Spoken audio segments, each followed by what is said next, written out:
The views and opinions expressed in the following program are those of the hosts and guests, and not necessarily those of the staff or management of Worldwide Digital Broadcasting Corporation.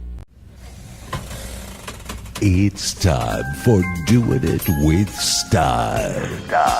You've either got or you haven't got style.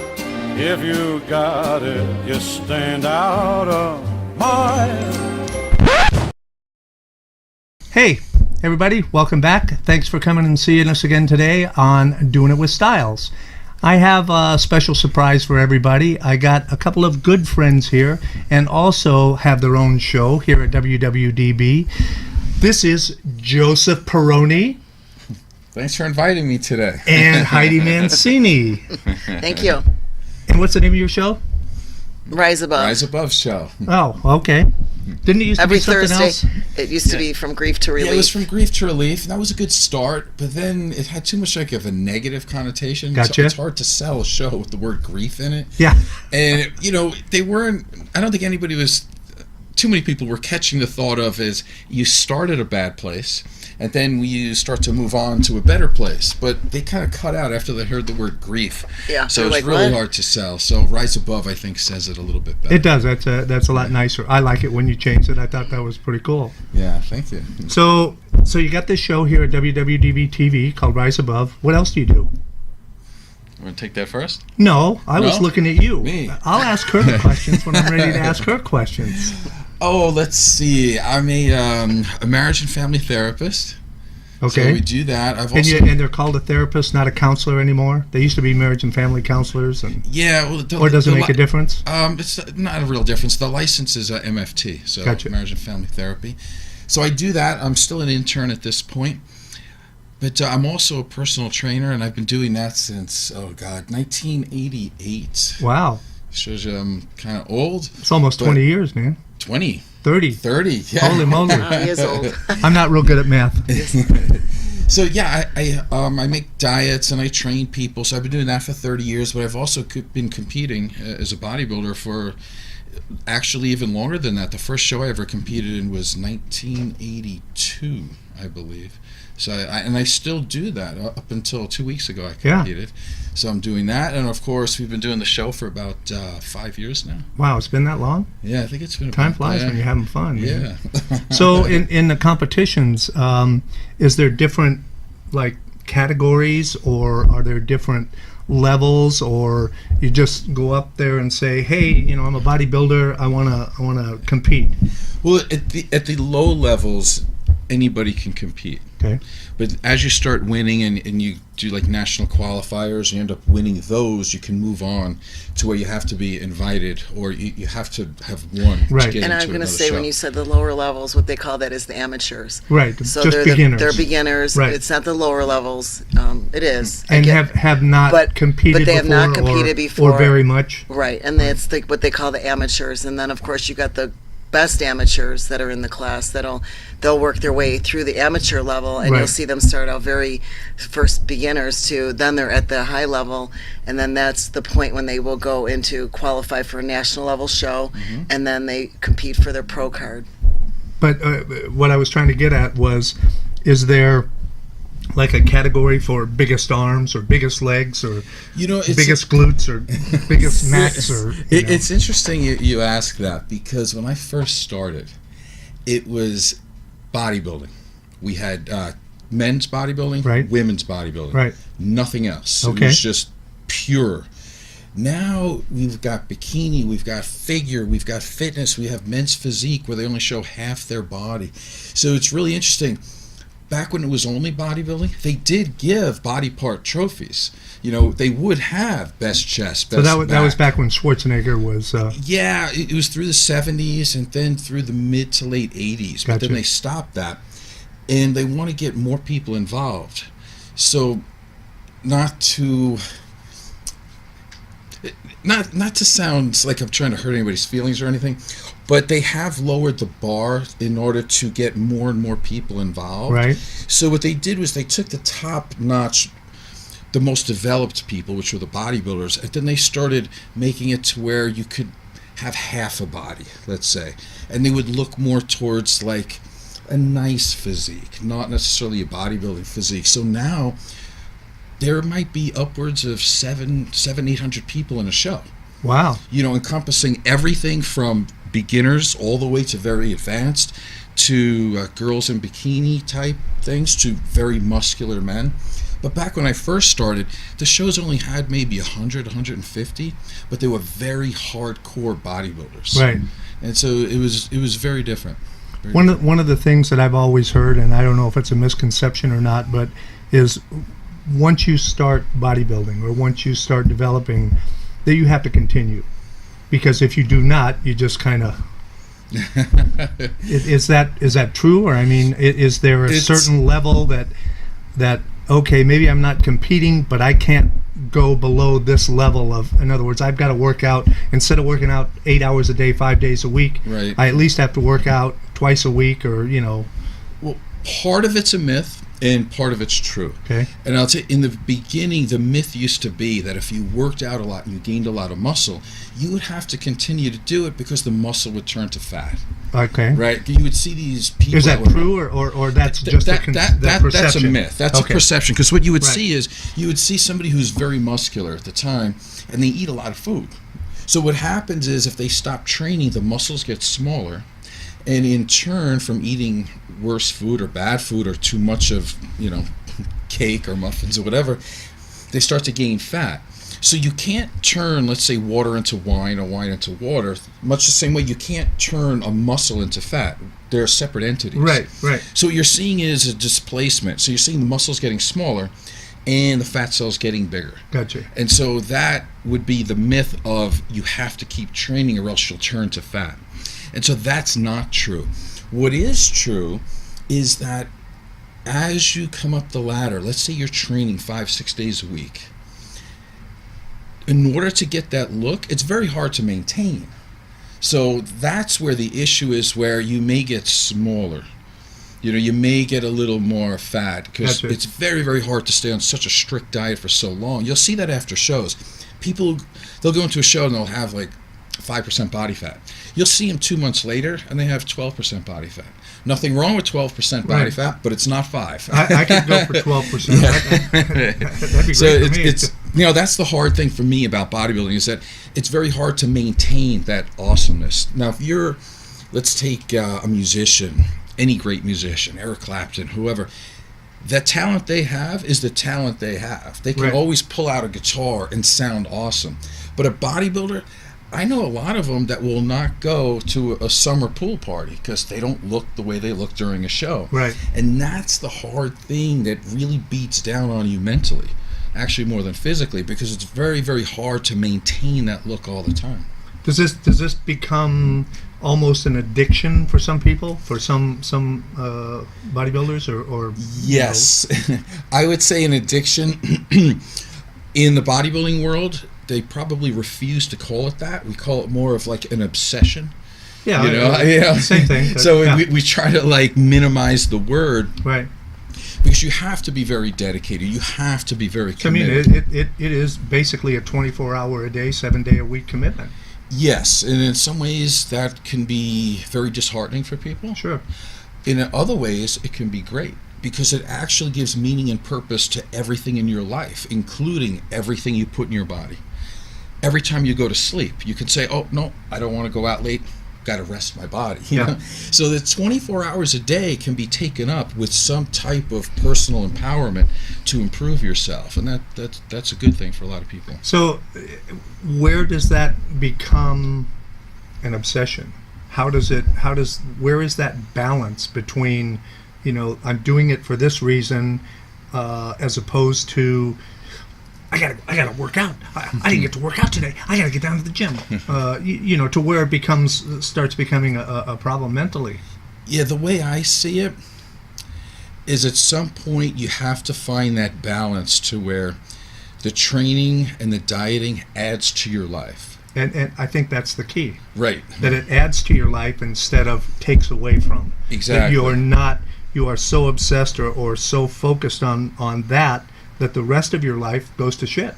One of the things, Totally not to sure. interrupt, that Yeah, started no, happening no. to me, and I know this happens with women. I'm not going to speak for men because I don't know men that way, but I know for a lot of female competitors, including myself, I started out very happy and humble with losing general weight loss and seeing my body change at 40. I started training when I was 40, so I didn't think I would be able to even get in shape at that age, but I did with Joe's, guidance in the beginning of it. And basically, that's kind of how you met Joe, wasn't it? That's That how we met. He was Yeah. your trainer. He was to my begin trainer. with, But yeah. if he didn't help me connect to working out, and he was very low key about it. He was like, "Oh, it's more if you're only not working out any days, one day's better than nothing. We'll figure it out." That was his Right. famous saying back then. We'll just figure it out. So I liked that idea because I hadn't worked out in years. So I was like, he's a trainer for me because he's not pressuring me. Right. And at the time I was married, I had a baby. Or not a baby, but my daughter was a young teenager, so I had responsibilities, and I'm a full-time stylist. So my hours, sometimes I worked nights, sometimes I didn't. My hours fluctuated, so I didn't want to commit because I knew if I committed to an exact, whatever, that was going to stress me out, and I know I would quit because Right. that's me. If it becomes too stressful, I have that same problem. I'm like, you quit? Yeah. No. But It's I know like, what I can handle. I need to have that flexibility. Right, and I prioritize my life in Right. terms of this is important right now. And at the time, my family was important, me making a living was important, but I also looked at myself in the mirror one day and I said, you don't look very well. And I was smoking at the time. I had warnings from the doctor back then in my 30s, if you can believe it, saying if you do not change your lifestyle, because I had high cholesterol, I had an irregular something with my heart, some exam they did on me, and she goes, I'm telling you. And I go, listen, I'm not even 40 yet. She goes, I don't care. She goes, people die of heart attacks and strokes way before you. Yeah. So that still wasn't enough, to get me going that scare. And then, I don't know, I guess I just one day said, you should just try this, because I was also in the process of a really bad relationship with my husband, my ex-husband, and I needed to get, I don't know. But anyway, to get back to where it becomes an obsession. So I went from that, to I found myself obsessing that if I missed a gym day, I would be like, I'm getting fat right now. Like, I would be in my bed going, okay, I'm getting fat because I missed a workout, okay? And I don't want him to touch me. It gets to where, he'll put his arms around me and I'm like, oh God, don't touch those, please. So I realized then, this was a couple years ago, in competition, I will say, kind of turned me that way. Before I started competing, I was perfectly happy in where I was. Right. So for me, I would say the competition part of it, what's twisted my brain, because being up on stage, being compared to other women, and it's all about yourself and it's all about your own growth. But once you get there, you go, oh, But okay. that's what the competition is for, is it not? I mean, That's what it's basically, for, and that's you're what it- being compared to everybody else on the stage, And that's there's what it's- people that are judging you. But that's what it starts out as, and usually, Yeah. and most people, if we had a thing on this, which I'm going to do in my seminars that are coming up, if people were honest with themselves, including the men, they would say this. They would say it out loud. They would say, yes, there becomes a turning point when I cannot miss a day at the gym. It runs my life. It rules my life. I've ended relationships. I've, maybe screwed up my kids along the way because that obsession, it's like anything else. If you have your job and you're committed 24 hours to being in the office and you don't make time for your wife or kids, what do you think is going to Yeah, happen? exactly. Your wife's going to go, see you later, Gator, because I need some fulfillment in my life. And even when you're on the same page, like Joe and I, we both have this very similar interests. We both like to do we like to help people. We're both in the fitness business, but if he's doing a show, dieting for a show, and then I come off of my show, it's like somebody's always on some kind of restriction. Right. So it limits our social life. It limits us as a couple. And I don't know if he feels it, as much as I do, but there's times that I just, what's the word? Screw it, let's go get a I hamburger. resent it. No, I start to resent it. I go, Yeah, this is not Yeah. the fun guy that I met Right. 10 years ago, and I'm not the fun person he met, and he's even said it to me. I'd Yeah. rather you not compete because you're not the same person. I'm not. I'm focused. I'm driven. I have a goal, and I don't want to look like crap on stage after 16 weeks. I want to do the best I can do. It's a lot of eating, and of course we still work, we have our jobs, Right. our whole lives around us. So I would have to say that it becomes, for me it was then, and I'm in the process right now. I just came off of a show in April, and I didn't do well as far as physiques go. The girls that I competed against were huge. They were, very, honestly, I'm not putting that down. If that's a look they like and they work for it, great. When you say huge, are you talking about height, weight, muscle. muscular? I'm talking Okay. about, they have criteria that we have in bodybuilding where they'll say fitness, there's bikini, there's figure, there's fitness, there's physique women, and there's bodybuilders. Bodybuilder women are very, very muscular, Yeah. all over. And it's a very masculine look also. And So- that's one of the things, and maybe it's just my shortcomings. I do not find that attractive at all. I don't either. And as a woman, and I have it's- friends. I have friends that have those physiques. And I remember when I started training with my first female trainer, who happened to be an Olympia level competitor. And back in the day, she was, pretty ripped. And my first words to her were, I want to develop the best body I can for me. However, no insult to you at all, but I don't want to look like some of those women. I want to look muscular, but not. And she didn't take offense to it because this is a woman, and she would say this, that she went that route, and now that she's older would say it wasn't worth it. Right. At the end of the day, Right. for all the sacrifices she made with her training, her family, her children, her own body now as she gets older, it was not worth it. But at the time, you're living in the moment. You don't realize sometimes the consequences later. So for me, I'm working on coming out of this prep where everybody goes, when's your next show? When's your next show? I like to entertain. I've figured out that I like to entertain part of it, the posing, the routine that we get to do, and that part I like. But I'm working on the part now where I'm okay with the body that I'm in all year round. So when I get a little soft, I get, where I'm eating too many muffins or something, I can, be okay with being normal or whatever that is for a minute and not beat myself up and not let Joe touch me, not hate the clothes that I'm in, just think I'm unattractive the rest of the year, because that's what happens. You're in contest prep and you feel amazing, and then you come out of it and like a month later you're like, God, I feel like shit. I look like shit. And normal people are looking at you going, are you kidding me? Yeah, I know. Like, what is your problem? I know. So I think it happens to everybody, but it's one of those things you don't talk about. It's like eating disorders. We don't talk about those either in the gym. And probably 80% of the women in the gym have eating disorders before they started, and then they end up developing another eating disorder after. So you could go from being an anorexic to a bulimic, all full scale, or you can go from being anorexic to a full-on bodybuilder. And you go, but at what point did you go from starving yourself to now you look manly and you've given up all your female accessories to look like a man? And I guess you could be okay with that. There are more muscular women out there that tend to be more testosterone dominant. No. So And it would make sense. I mean, I understand But it. somebody like myself, to Right. be more estrogen dominant, Yeah. quite honestly, the amount of supplementation that I would have to do to get to that level would be absurd, and it would probably kill me.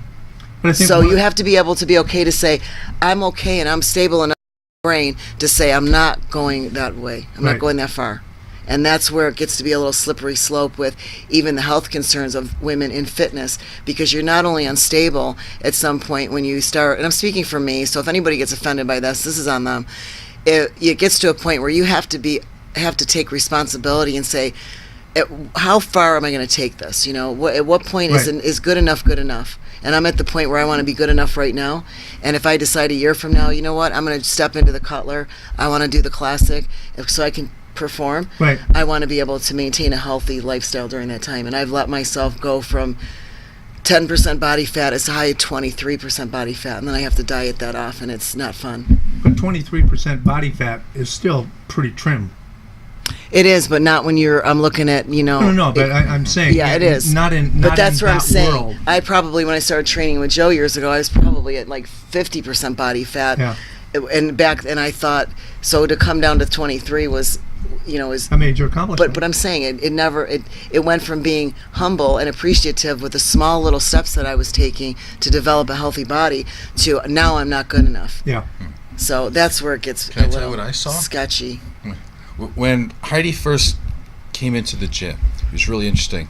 We had talked on the phone, and I thought, okay, I can do this. The hardest thing is coming into the gym. And she made the phone call, so you were interested. And I told her, she's like, well, do I need to train 6 days a week? I'm like, listen, how many days do you train now? Yeah. She said, well, I don't train at all. I said, then let's do one. Yeah. It was painful too. So I was sitting there looking outside into the parking lot for the new girl coming in. I can size people up Right. because what they tell me is Right. one thing, but what I'm seeing is totally different. So she's walking through the parking lot, and don't hit me here, but your head was facing the ground, your shoulders were like this, and you like, you were like, if there was a trap door, you would have looked for it, right? You were looking for a way out. You had no self-esteem. You didn't want to be seen, but yet you still had the courage to walk in. And then the lady at the front desk points to me and goes, "That's the guy you're with." And then your face was like, "Oh my God, no, please, not that guy." And it was Gold's Gym, so it's one of the hardcore gyms in the town. Right. I can't pick like I don't know, like just a regular gym. I got to go into where all the But see, here's where it gets to be the sweet spot. Like to me, that there's always a sweet spot with training. And after about a month, she would like have a little bag. She'd have a little hop to her step. Her head was up, shoulders back, and she wanted to come in, right? And she was there, and she would smile, and she would train and say, "What more can I do?" And she was engaged, and that part was great to watch that. Interestingly enough, though, you start to come out the other side, to where you start putting too much pressure on yourself. Then it gets to a point when she'll come in and go, "Do I look fat?" It's like, here we go. This is where it starts, you know? Then, of course, we started a relationship, and it gets to a point where you just casually do this, and it's like you'll feel the flinch, like, hold it. I wasn't flexing. You can't touch me now. I'm like, we lost the sweet spot. And I don't mean for Heidi. I think a lot of people have. I lost it a million years ago. You know? So, but I'm getting it back. Can you get it back? That was going to be my question. Can you get it back? And if so, how? Well, I think you can, but I think it's first thing you need is awareness, right? You have to say, okay, listen, I have a problem. Right. You know, that's always the first step. Yeah, and if you can't do that, because most people can't, by the way, because it gets really bad. Like, at its worst level, I've seen guys, like, they don't want to work normal jobs because somebody else is dictating when they're going to eat. So they get these nothing jobs. They're pulling tricks in the parking lot. They're gay for pay. Every crazy thing. They'll go and get a girl. For girlfriends that pay all their bills. I was just going to say that. They'll get a girlfriend who makes a lot of money so they can pay off the amount of kids that they have. And they're terrible fathers and human beings, all because they want to work out. Yeah. It's ridiculous. In my life, I like to compare it to money. Right, like money is this thing I've always had a problem with because I grew up poor. So everything was like, oh, we don't have money for that. We don't have money for that. Oh, you can't eat all of that. You need some for tomorrow. Right. So there was a time when I started to make decent money for the first time. And I was horrific to be around because I lived by myself in an apartment. I would rarely turn on the air conditioner. And I would rarely turn on the heat because I would save every penny because I didn't know if I was ever going to make any more money. Yeah. And I would cut coupons. I wouldn't go out. I would go to remember they used to have the dollar movie theaters? I would only go to dollar theaters. And I did this so I didn't have cable. Now it's called Redbox. Redbox, yeah. It's funny. But if you were around me, you would think I was a terrible human being, but I was just a traumatized human being trying to make up for lost time. You're being frugal. So I was trying to look at everything was money-based, but heck, if I ever paid for somebody's dinner or went out to have a good time. I mean, I remember having a date with a girl, let's say at 8 o'clock p.m. on a Friday. Somebody would call me out of the blue and say, hey, I got off of work. Can you train me at 6:30? I'd be like, my brain heard, I would like to give you money. I'm going to lay it down in the gym. It's there for you. You can pick it up if you would like. Yeah. So I said, called her up. Sorry, can't make it. And I would go train people. I used to train people 24 hours a day. Not that I had clients the whole time, but I would work in the morning from, let's say, 5 a.m., through the morning, through the afternoon hours. I might get done somewhere around 6 or 7. Somebody from the strip would call me and say, hey, I'm getting out at midnight. Can you train me at 1 o'clock in the morning? Absolutely. So, terrible for relationships. So in terms of money, I was obsessed. And it was terrible. Although I was living off of like $10,000 a year, and I was making, let's say, 60 for like, and I did this for like 5 years. I was able to build up. I was like, wow, look at all, I'm so awesome. Yeah. But I had no friends. My family hated me. I didn't like myself, but I liked my bank account because I finally was able to look at money. And then I felt like I was being a money collector. Now I'm actually starting to get to the sweet spot where actually I enjoy buying stuff. I enjoy the interaction of money. I get money and I give money. You've realized that money is just a tool. Right, it is. And it's the same thing with I'm learning and I'm using the same process to go back to your original question with the body. Why do all the training if you're afraid to wear a short sleeve shirt? Right. I used to wear like hoodies in the summer because I didn't want people to see my arms. I'm like, oh heck, I might not be at the right body weight, so you might not see my veins. That would be a real concern of mine all the time. So I'm trying to get that middle ground, to be normal. Like I used to not be able to walk around the house with my shirt off, if there was somebody there, because I always want them to see me at my best. And if I wasn't at my best, I don't want you to see me. See, and I'm just the opposite. I don't care. No, but that's perfect. Hey, well, he's gotten better now because I tell him to take his shirt off. I'm like, come on. Yeah. Like, what is your deal? We're home. It's us. It's not like I'm not looking at you going, So he's coming around to taking, and I don't care. I walk around butt naked when he's not home. When he is home, I could care less. I'm like, if you're going to stare at my cellulite butt right now, go right ahead. I don't care. But if I touch you flinch. So you need the sweet spot, right? Like that's the thing. So I get weight training and dieting is the most healthy, amazing thing you can do in your life to empower yourself physically, emotionally, mentally, all that. But once you start going over the line, it's a terrible addiction like everything else. I can see that. Yeah. So with the new show, Rise Above, what is your goal for this year? What's the point of the show? Why are you doing this show? I guess is my question. A lot of reasons for me. I'm sure Heidi might have some different answers, but for me, I'm asking you. Okay. Yeah. I just want to be able to every week show people that no matter what situation you're in, it can be improved. So we try to get really good guests, and I can't stand infomercials. I will not do one. I'm not going to sit here and go, yeah, you're great, look at your business, look at all the money you make. I couldn't care less. Yeah. But I want to know how you got there. I want to know what events in their life that they had to overcome, the obstacles that they needed to get through in order to get where they are. I want to know about the worst day of their life and how they overcame it. These things are very exciting, and it's just, that's the part that I love about people. I don't really care. Like, you could take, not to get political, but his name just hit me in the head, like Donald Trump. Like, to me, bodybuilding and all these things are all about, it's not where you are, it's where you're going.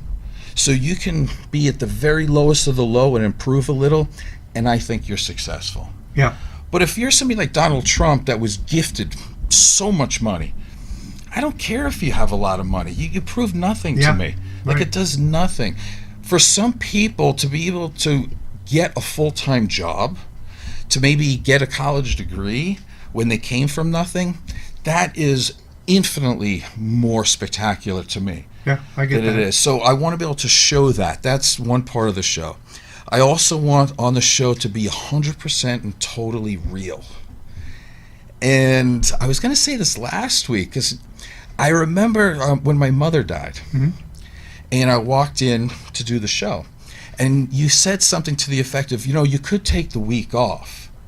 And then you said, no, this is the show you need to do. Yeah, I remember that. And I love that you said that because we're friends, number one. Right. But it's because I think you really get the essence of who I am, is that I am not going to hide anything. I'm not going to act like I've graded everything. I want to show the pain. I want to show that what I talk about is exactly true. All of these little butterfly type people, we talk about it a lot. Okay. Like, there's this happiness movement out there, which is absolutely ridiculous, that everybody needs to be happy all the time. And that's just garbage. It doesn't happen that way. Well, if you're happy all the time, you're not going to appreciate it. No. That's true. You have to If you feel don't it have some crap in your life once in a while, you're not going to appreciate the good times. Right. And it also means that you're overlooking a lot. Yeah. I mean, you might have a psychological problem, right? You got magical thinking if you think that everything's great. Or you're smoking They too call much. those unicorns. They call them the unicorns. They're the little just to be happy unicorns that bounce around. Well, I've listened to every one of your shows. I've actually watched every one of your shows since you've been over here, and the ones before as well. And it's interesting because social media is a big thing right now. Oh yeah.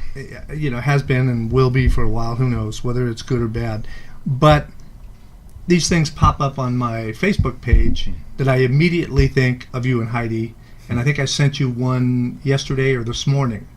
And it was because it's a subject that you had talked about on one of the previous shows. And it was about that children who grow up in a household where the parents are fighting Right.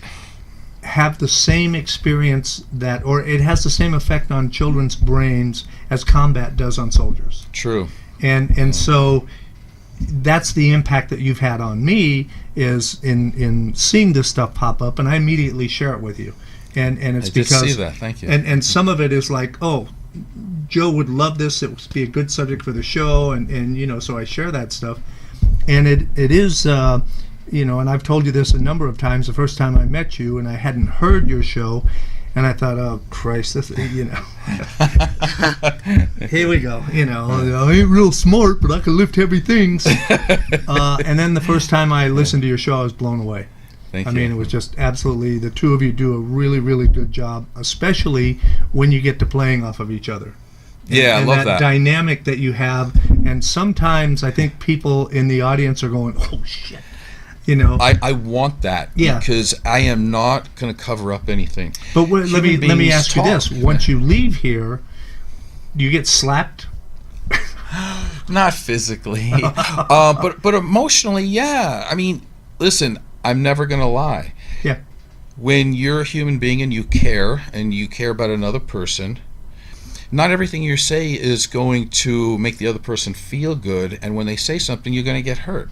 That's just the way it is. And I actually like that, because that's what real life is. But do you like it when somebody does it to you?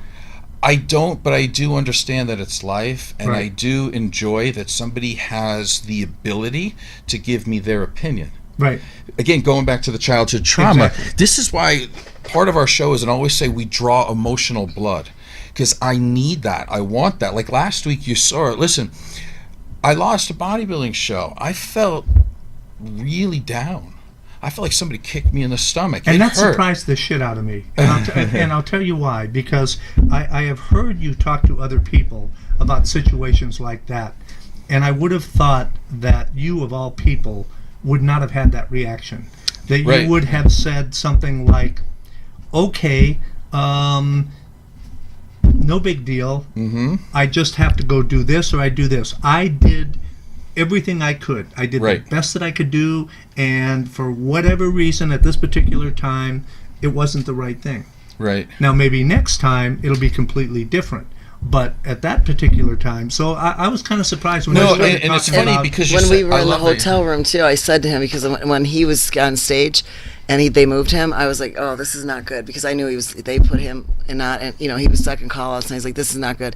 So we went back to the hotel room, and I remember, like, it's like when you have a kid and you know your you're not my child, Yeah. but they're disappointed, and I know how disappointed he lost was. the big game. Yeah, Or and they you don't just know what to lost the say. game. Like, I'm like, Yeah. I don't know what to say to him to make him feel better. So Right. with the way I handle things, and this is where communication gets screwed up in relationship, is when I'm feeling like that, I don't really want you talking to me. I'm the type of person Yeah, that just let me go sit in my corner for a minute, let me figure this out, and then I will come out and hopefully be okay. So I said, I don't want to make him feel bad by saying something maybe I shouldn't say, because, you know, when you're trying to put something in a good place, you might say, well, you know, this looked good, but... And then before you know it, you go on the spiral of, you know, whatever, putting your foot in your mouth. And I just decided that I wasn't going to say anything. And I went and I got a coffee, and I went and I did my cardio. And I came back to the room, and he was still funky. And he was talking about the night show. And I said, you know what? I don't want this whole weekend to be bad. Yeah. So I said, what do you tell your clients? And what have you told me? So you're not really doing what you have said.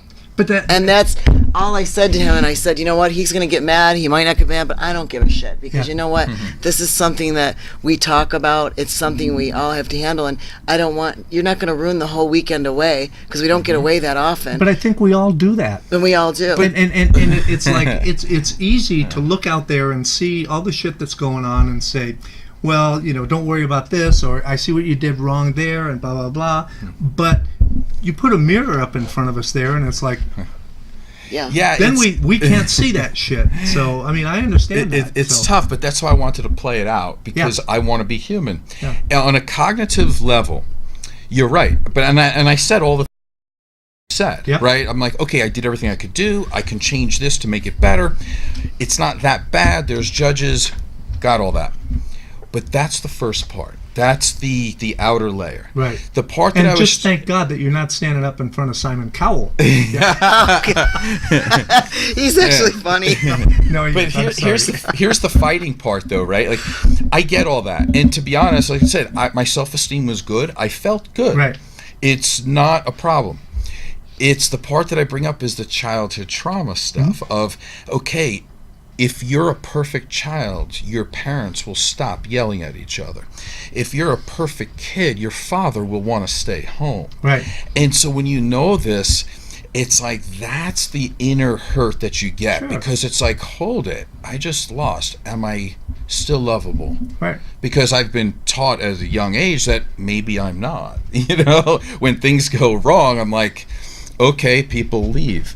So that's the childhood trauma. Now, psychologically, I know that that's not the way it is, but that inner hurt, you go, okay, and that's why I wanted to play it out for people so they understand that even though I can do this, you know, that's that first layer, it doesn't mean that I don't get hurt, and it doesn't mean that I don't overcome it, because I do. Like Heidi said, I didn't want all the, oh, I feel bad for you. I don't want any of that.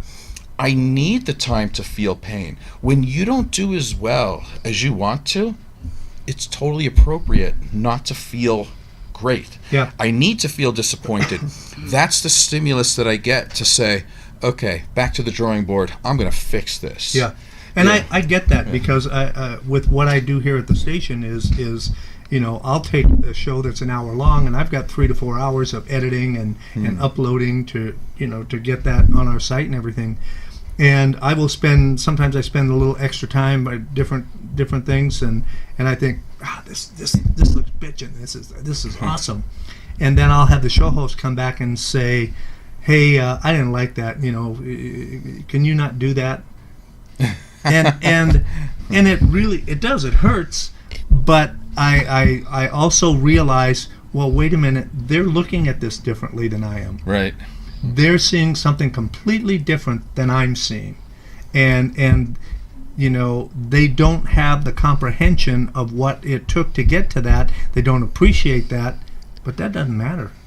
No, it because actually this doesn't. this is theirs. Right. I mean, and they're the ones that have to, you know, sit in front of the camera and you know, look good and make people, you know, want to sponsor their show and shit like that. So, I even though it hurts, I really do appreciate that feedback. Yeah, it makes you better. It does. And we used to have, when I first got started over here, we had a guy named Don Barnhart who was the biggest pain in the ass I've ever worked with.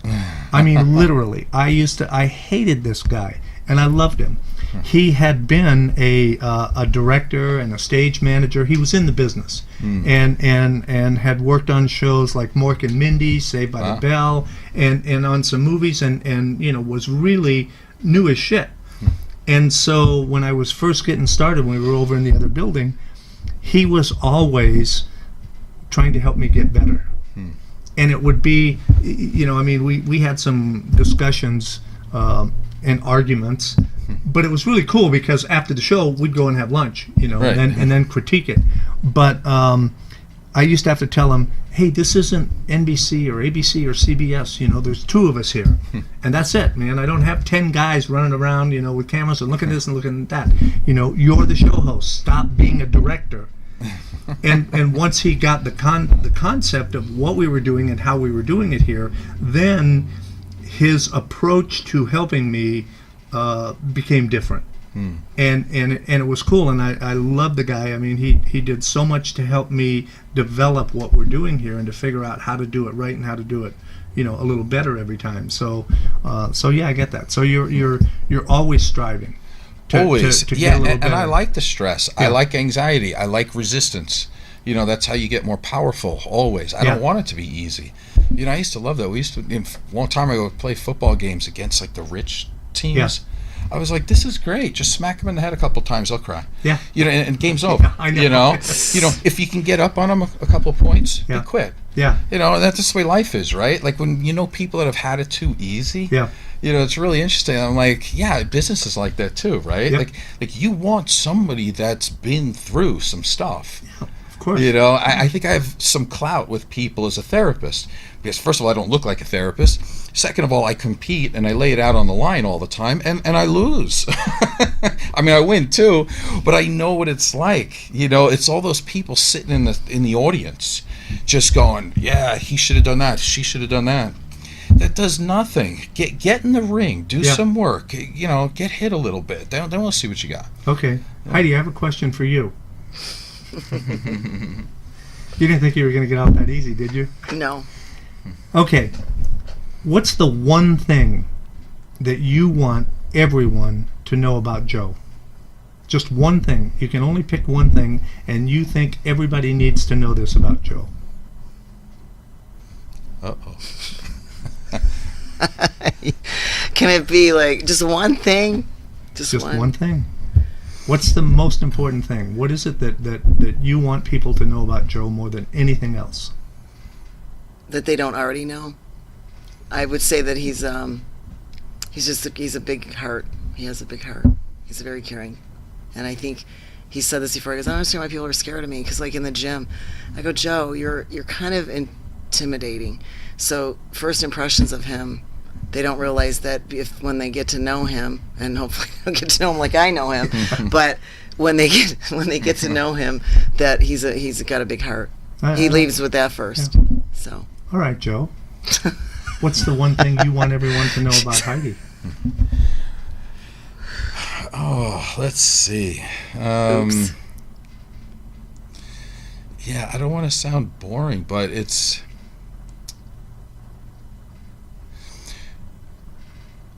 no matter what Heidi does, there's a thing of love and caring for other people. So much so that she may even give up parts of herself. Compassion?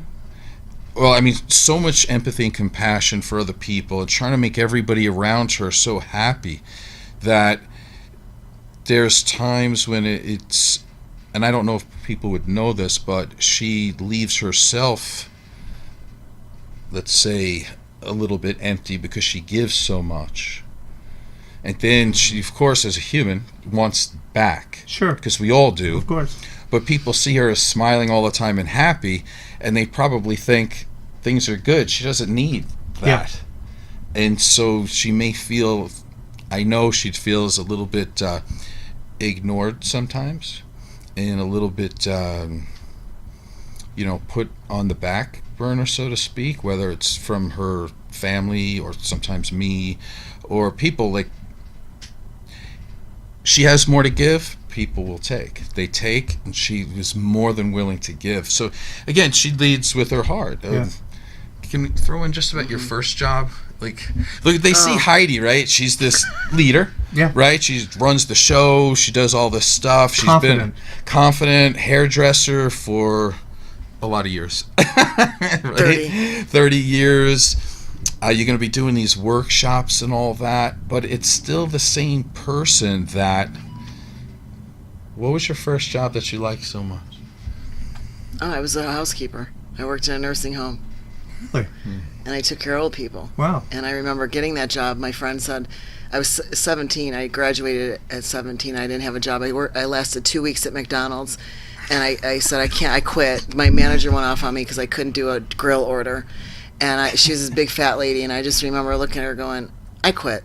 This job's not worth it. And I walked out. Yeah. So my neighbor lady friend said, they're hiring at Beechwood. It was a nursing home, retirement home, 3-tier place. And she goes, they need a housekeeper. And I'm like, I can clean my house, so why couldn't I clean there? So I took the job, and I started out in the nursing home, which was all really sick old people.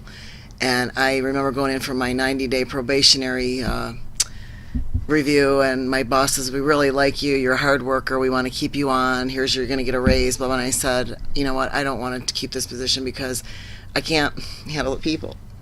Oh, it's my ex-wife worked in. And I mean, a not couple of handle them companies. because they were old, and Yeah. I couldn't handle seeing the sickness every day. Yeah, and she used to come home in tears. And they would. And I finally had to say, get the hell out of there. But he said to me, he was a kind man. He goes, well, here's the thing. He goes, I think that under the circumstances, you've handled those situations well. And at 17, I got an old man on the elevator with me. God knows what he's going to do, and I'm, diverting whatever I'm doing to talk him down or whatever. And he put me in a residential part of the building, which was I was their little helper. I used to carry their laundry. I had so many rooms to clean a day because there was like 37 suites. Right. And I just remember getting so much out of it. And looking back on it, at the time, I remember going for my first loan, and the guy in the bank, he goes, housekeeper, is that an occupation? I go, yeah. There's my ID number right there. Like people were so stupid. Like, he didn't even know that was a legit job. And I said, yeah, it's a really good job, and I like it. And I stayed there for 6 years, and I went to beauty school. 6 years. During that time. I used to sleep in the locker room at the nursing home in between, because I would get done at my shift was 7 to 3, and I didn't have beauty school until 6 at night. So I used to bring my dinner, and I would sleep. I'd take a nap, get ready, and go to my beauty school. But I remember when I graduated, they wanted me to work in the salon, and I said no. I need to get out. But the reason I quit that job, it wasn't to be a hairdresser, which I really wanted to do. It was because I really loved working with those old people, and I liked, the money was good. I won't lie, and I got benefits. But it taught me a lot, and I think that's helped me a lot in my hairdressing. To deal with the different personalities, and just when you said, when people say things to you that you don't agree with, I'll do an amazing haircut or a color over the years, and you get that client that goes, I hate it. It's like they might as well just stab you in your gut. But you know what? You go, okay, well, what can we do to fix it? And I learned that kind of compassion and empathy in the nursing home too, because you can't go off on an old person if they're I've seen old people fall, break something right in front of me, and there's nothing I can do but stand there. I found dead people in their rooms at a young age. I was like 19 years old, and walk in, one of my favorite clients was dead. So those were things I was exposed to at a very young age. But it started out as, I'll take the job, I need to work. Not realizing what I was getting into and liking. Exactly. So when I tell my clients that now, they'll say, what was your first job? And I said, I scrubbed toilets and took care of old people. And they're like, no, you didn't. I'm like, yes, I did. So they view me as I don't know what. Yeah. But I'm like, I've done some hard work, and I don't mind working hard. I really don't. So you guys a couple of times have mentioned these workshops. So what's that all about? What are you talking about? What we want to do as part of the Rise Above show is we want to start doing workshops for couples. And that would be something that Joe and I would be doing together. Community stuff, we still want to represent and do workshops to represent the counseling, the community stuff. And then I've wanted to, for a long time, to get off in a little direction on my own, which is still part of the Rise Above show. It's all encompasses what we're already doing here. But to go out into the community and be more of a helper for women, to help women help each other, get the skills they need, or just a good support system without putting things down, putting men down. So I'm working on a format right now with Irma. We've got some stuff going so that I can have a format that I can go off of. But the program is going to be me. There's a lot of coaching that's going on right now, and I think it's great that there's so many people out there that want to be helpers. I think it's great if they put themselves out there to do good, whatever it might be, and we all attract certain people into our lives. My thing is, I just want to do the work part of getting better. The whole, I told Joe, the unicorn thing, where it's kind of self-indulging when we talk and we tell people to be happy. Well, they already know that, so let's move on from that, and let's see what can we do to maybe bring a little happiness into your life, because people have hardships, and it's hard for them to look past that. When you say be happy or go get a job, if you're a woman that doesn't have any skills, you don't have the right wardrobe, your hair is a mess, you don't have access to makeup, and again, we live in a world where people say that doesn't matter, but yes, it does. When you go on an interview, you got to be presentable, and I want to bring women in the community together, and there's women doing this too. I'm not the first to do this. To give the services, let them know what the services are, or if we can't get the access to those services, I'll have enough women that have the skills to do everything, that as a group we'll be able to help the women from the outside into the inside. And it's just, it started for me too with the bodybuilding thing, because I realized there was a need too for groups for women in fitness because of the mindset. and kind of get in there. And then I want to go into the schools and talk to, the young girls. And I've been invited. And once I get my program together to go in the schools, they want Awesome.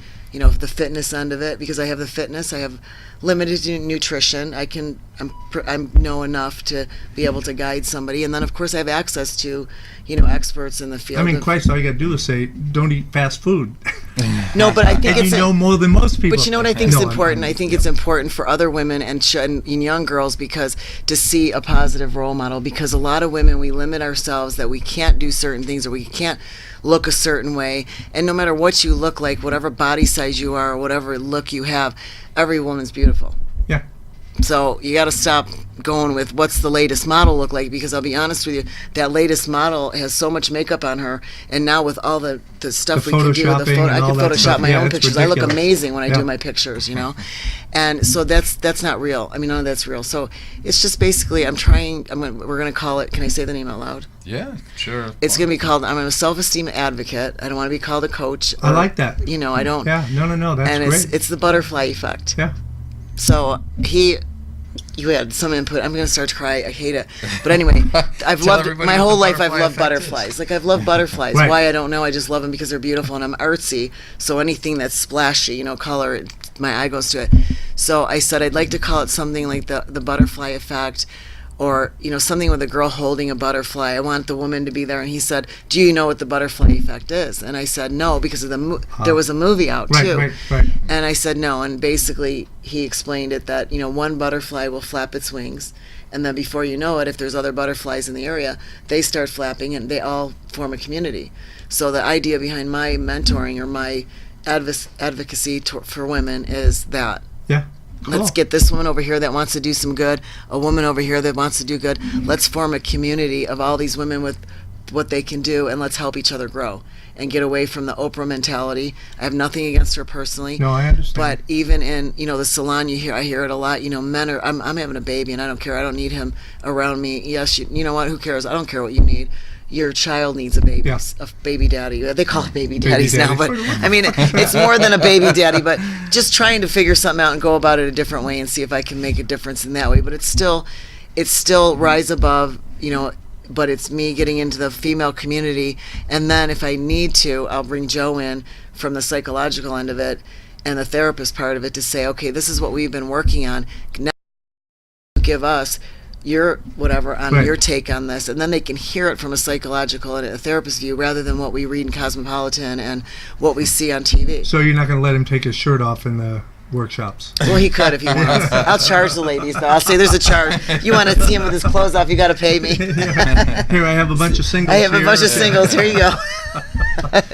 That sounds awesome. I think that's something that should take off pretty well. And I need to do it. I Yeah. need to do it for me. I've come to a point in my life where, Joe talks, he has his legacy. He wants to have a legacy. I have a daughter who's my legacy. Right. But I also have me. And I just feel at times I'm not doing enough.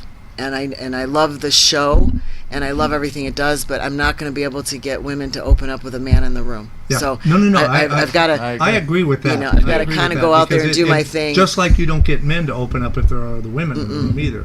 So Maybe later, like if he met with a bunch of men Yeah, and they right. talked to us and they said, "Here's my girlfriend or my Right. friend or whatever you Right. wanted to introduce me as," she's going to give us a female perspective now Right. of what happens in the female world, so that men have a better understanding.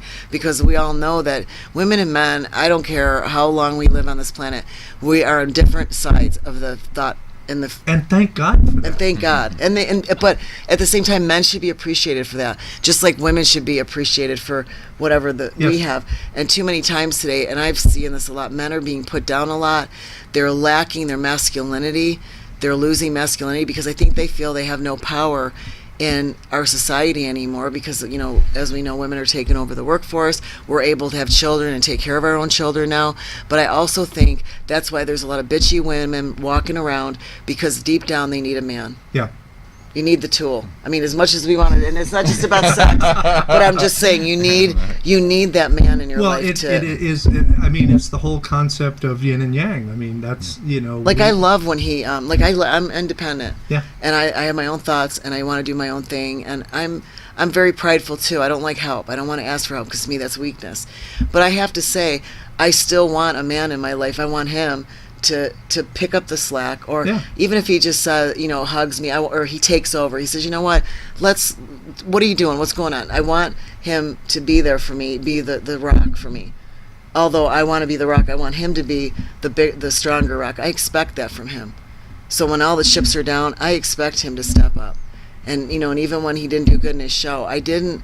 He tells people this story, and it makes it sound sensitive. Let me. He did great in his show. Stop you there. But let me say one thing about his injury in his leg.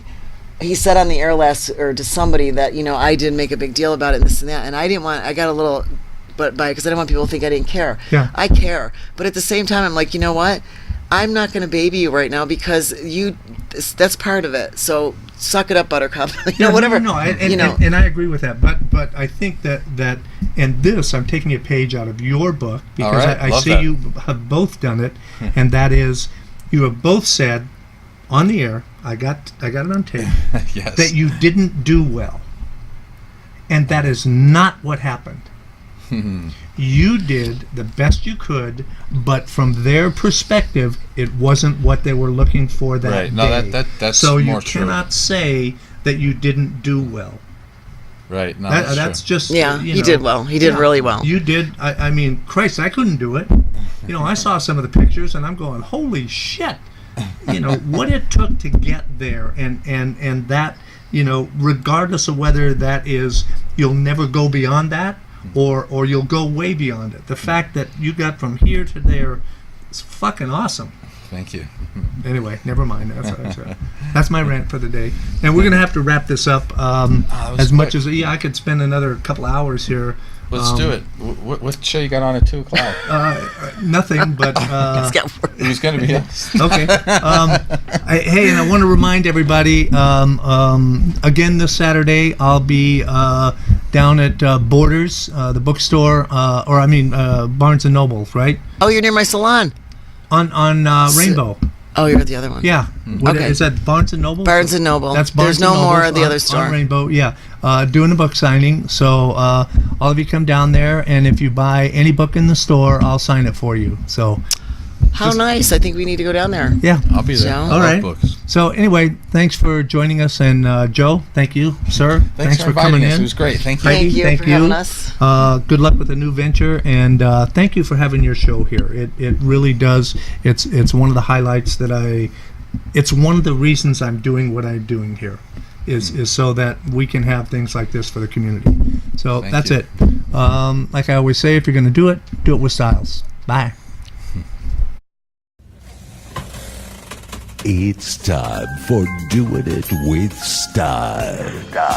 You've either got or you haven't got style. If you got it, you stand out a mile.